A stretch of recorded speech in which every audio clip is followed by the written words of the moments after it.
এখানে যেদিন নির্বাচন সেদিন গণভোটের কথা বলেছে, এটা জাতি হতাশ হয়েছে। এ হলো বাস্তব কথা। কারণ একই দিনে জাতীয় নির্বাচন আর একই দিনে গণভোট, এটা কিন্তু বাস্তবে মানুষকে হতাশা করেছে।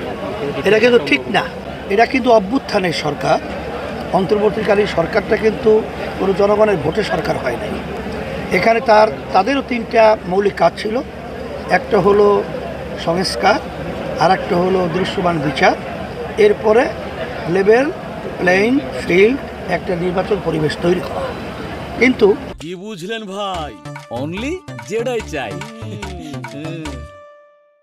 আমরা যারা দেখেছি, বিশেষ করে একটা উল্লেখযোগ্য দল, তারা ওই নির্বাচনের ব্যাপারেই তাদের তৎপরতা এবং তাদের আগ্রহটা এবং এটা নিয়েই তাদের ব্যাপারটা আমরা গুরুত্ব দেখেছি। কিন্তু মৌলিক সংস্কার এবং দৃশ্যমান বিচারের ব্যাপারটা অত গুরুত্ব আমরা দেখি নাই। জুলাই সনদের ভিত্তিতে আগে তৈরি হবে, এরপর জাতীয় নির্বাচন হবে। যেহেতু সরকার এখানে যেদিন নির্বাচন সেদিন গণভোটের কথা বলেছে, এটা জাতি হতাশ হয়েছে। এ হলো বাস্তব কথা। কারণ একই দিনে জাতীয় নির্বাচন আর একই দিনে গণভোট, এটা কিন্তু বাস্তবে মানুষকে হতাশা করেছে। এটা কিন্তু ঠিক না।